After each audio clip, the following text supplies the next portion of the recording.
Good evening, children. Good evening, teacher. Today we are going to learn present perfect continuous tense. Continuous tense, otherwise we can call it as progressive tense. Continuous நாலும் progressive அப்படினாலும் ஒன்று தான். So don't get panic.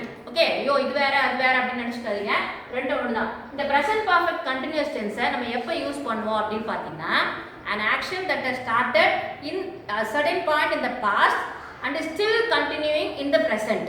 நம்ம பேசுகிற வரைக்குமோ, அதாவது இறந்த காலத்தில் ஒரு செயல் தொடங்கியிருக்கு, அந்த செயல் வந்து நம்ம பேசுகிற வரைக்கும் இப்போ வரைக்கும் நடந்து கொண்டே இருக்கிறது அப்படின்னு சொல்கிறதுக்கு தான் நம்ம என்ன டென்ஸ் யூஸ் பண்ணுவோம்? Present perfect continuous tense. இப்போ குழந்தை தூங்கி கொண்டிருக்கிறது அப்படின்னு சொல்கிறது. இந்த பேபி ஹேஸ் பீன் ஸ்லீப்பிங். இந்த பேபி இப்போ நம்ம இந்த ப்ரெசன்ட்டில் இங்கே இருக்கோம். நம்ம எங்கே இருக்கோம்? Present tense. நிகழ்காலம் இங்கே இருக்கோம். இது ஃபுல்லாக எதிர்காலம் போயிட்டே இருக்குது, சரியா? ஃபியூச்சர் டென்ஸ் எதிர்காலம் போயிட்டே இருக்கு. இது ஃபுல்லாக என்னது? இறந்த காலம், சரியா? Past tense. இப்போ ஒரு செயல் வந்து பாஸ்ட் டென்ஸில் இங்கேயோ தொடங்குது, ஏதோ ஒரு சர்டன் பாயிண்ட் ஆஃப் டைமில் தொடங்குது. குழந்தை இங்கே தூங்க ஆரம்பிக்குது, இப்போ வரைக்கும் தூங்கி கொண்டிருக்கிறது. இங்கே ஏந்த ஆரம்பிச்சு குழந்தை தூங்கிக்கிட்டே இருக்குது, நம்ம பேசுகிற வரைக்கும் தூங்கிக்கிட்டே இருக்கு. The baby has been sleeping. சரியா? the baby has been sleepingனா நம்ம பேசுற இப்போ வரைக்கும் அந்த குழந்தை தூங்கி கொண்டே இருக்கிறது. எங்கேயோ பாஸ்ட்ல ஆரம்பிச்சது, ஆனா இப்போ வரைக்கும் அந்த செயல் நடைபெற்று கொண்டே இருக்கிறது. அதுக்கு தான் நம்ம present perfect continuous tense use பண்ணுவோம். அதே மாதிரி also to emphasize duration, எவ்வளவு மணி நேரமாக, எவ்வளவு காலமாக. இப்போ அதே நம்ம the baby has been sleeping for 2 hours, 2 மணி நேரமாக அந்த குழந்தை தூங்கி கொண்டே இருக்கிறது.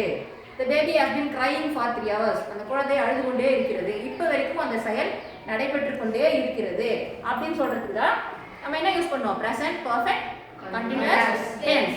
இப்போ பாருங்க, I you we they, ஐயுவிதே, குழந்தை ஐயுவிதே ஞாபகம் வச்சுக்கோங்கன்னு சொன்னேன் இல்லையா? இந்த மாதிரி ப்ளூரலுக்கு நீங்க ஐ வந்து சிங்குலர் எக்ஸெப்ஷனல் கேஸ் அது விதிவிலக்கு. ஆனா அதுக்கு நம்ம have been தான் யூஸ் பண்ணோம். You have been, I have been watering the plants, you have been watering the plants, we have been watering the plants, they have been watering the plants. இந்த மாதிரி I you we theyக்கு have been பயன்படுத்தணும், சரியா? he she it third person singular. சிங்குலர்னா ஒருமைக்கு நம்ம has been பயன்படுத்துறோம். he has been reading, she has been dancing, it has been working, சரியா? So இதுக்கு எல்லாமே வந்து has been, he she it அந்த has been போடும். இந்த present perfect continuous tenseக்கு ஸ்ட்ரக்சர் என்னன்னு பார்த்தீங்கன்னா, has அல்லது have plus been plus verb plus ing. சிங்குலரா இருந்தா has, plural இருந்தா have plus been plus ing verb use பண்ணணும். அப்படி யூஸ் பண்ணா அதுதான் வந்து present perfect continuous ஓட ஸ்ட்ரக்சர், சரியா? இப்போ பாருங்க, எக்ஸாம்பிள் பார்க்கலாம். My cousin has been living in Los Angeles since 1997. 1997 முதல் என்னோட கசின்னா மாமா பையன். இப்போ அக்கா பையன், அண்ணன் பையன், என்னோட சிப்ளிங்ஸோட பிறந்தவங்க ஆனா இருந்தா நம்ம நெவ்யூன்னு சொல்லுவோம். NEPHEW. என்ன சொல்லுவோம்? NEPHEW. NIECE. இதுனா கசின்னா மாமா பசங்க, சரியா? நெவ்யூனா என் உடன் பிறந்தவர்கள், அண்ணனோ அக்காவோ தங்கச்சியோ, அவங்களோட பையனை வந்து நெவ்யூன்னு சொல்லுவேன். நெஃப்யூன்னு படிக்க கூடாது, இதை நெவ்யூன்னு படிக்கணும். அண்ணன் பொண்ணோ தங்கச்சி பொண்ணோ, அண்ணன் தம்பி பொண்ணோ அக்கா பொண்ணோ, அவங்க வந்து எனக்கு நீஸ், சரியா? நெவ்யூக்கும் நீஸ்க்கும் வித்தியாசம் புரியுதா? இது மேல், இது ஃபீமேல். இங்க வந்து my cousin has been living in Los Angeles since 1997. 1997 முதல் என்னோட கசின் வந்து லாஸ் ஏஞ்சல்ஸில் வசித்துக் கொண்டிருக்கிறார். இப்போ வரைக்கும் அங்கதான் அவரு வாழ்ந்து கொண்டிருக்கிறார், சரியா? I have been teaching grammar in YouTube channel for 2 months. நான் 2 மாத காலமாக யூடியூப் சேனலில் கிராமர் என்ன பண்றேன்? சொல்லிக் கொடுக்கிறேன், கற்றுக்கொண்டிருக்கிறேன். இப்போ வரைக்கும் அந்த செயல் வந்து என்ன, அது தொடர்ந்து நடைபெறுது. Actually still in progress. எப்பயோ தொடங்கினேன், ஜூன் மாதம் தொடங்கினேன், ஜூன் ஜூலை ஆகஸ்ட், இப்போ வரைக்கும் என்ன ஆகுது? அந்த செயலை தொடர்ந்து கொண்டே இருக்கிறது, அந்த செயல் வந்து நடைபெற்று கொண்டே இருக்கிறது. சரி, I have been working in this school since 2010.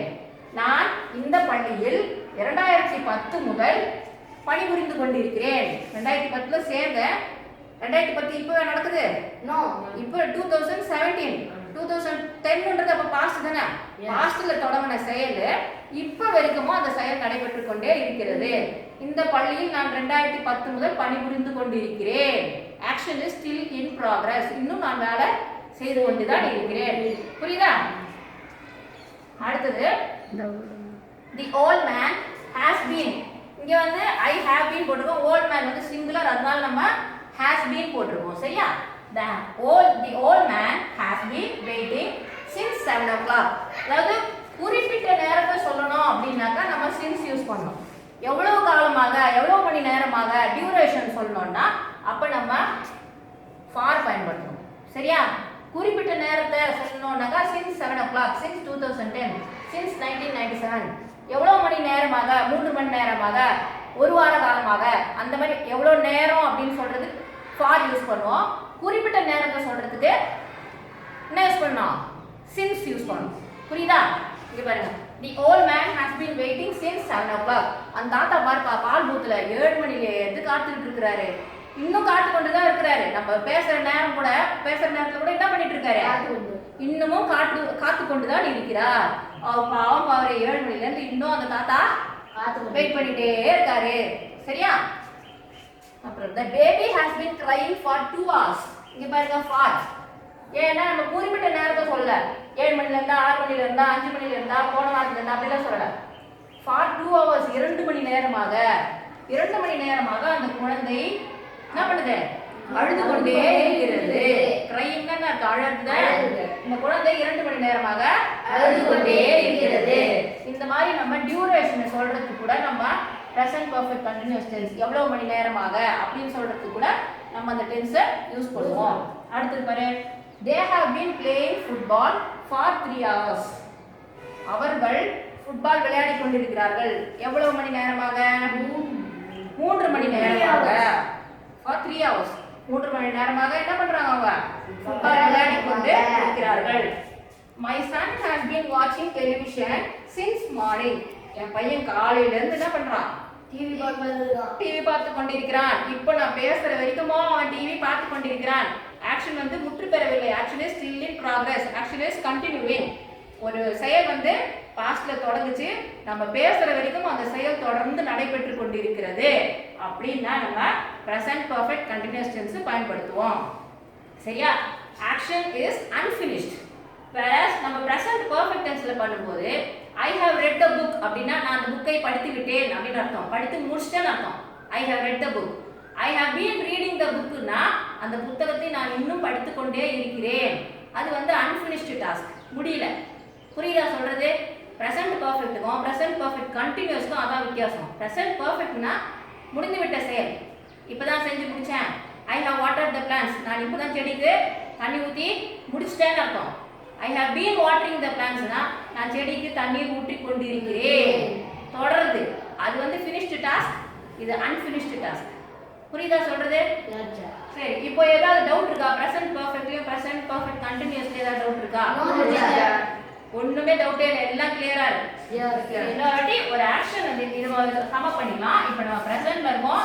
இது எல்லாமே பாஸ்ட் தான், இது எல்லாமே ஃபியூச்சர் தான், எதிர்காலம் போயிட்டே இருக்கு. சரியா? இப்போ நம்ம பிரசன்ட்ல இங்க இருக்கும் பொழுது ஒரு ஆக்ஷன், ஒரு செயல் வந்து பாஸ்ட் டென்ஸ்ல நடைபெறுது. Action that started in the past. பாஸ்ட்ல தொடங்குச்சு, நம்ம பேசுற வரைக்கும் அந்த செயல் நடைபெற்று கொண்டே இருக்கிறது.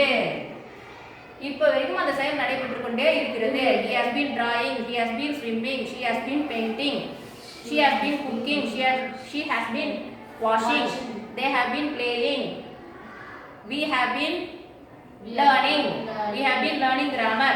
ஸோ தொடர்ந்து நடைபெற்று கொண்டே இருக்கிற செயலுக்கு, பாஸ்ட்ல தொடங்கி இப்போ வரைக்கும் தொடர்ந்து நடைபெறுற செயலுக்கு நம்ம present perfect continuous tense use பண்ணுவோம். சரியா? Is there any doubt children? Yeah, no teacher. Yes sir. என்ன doubt?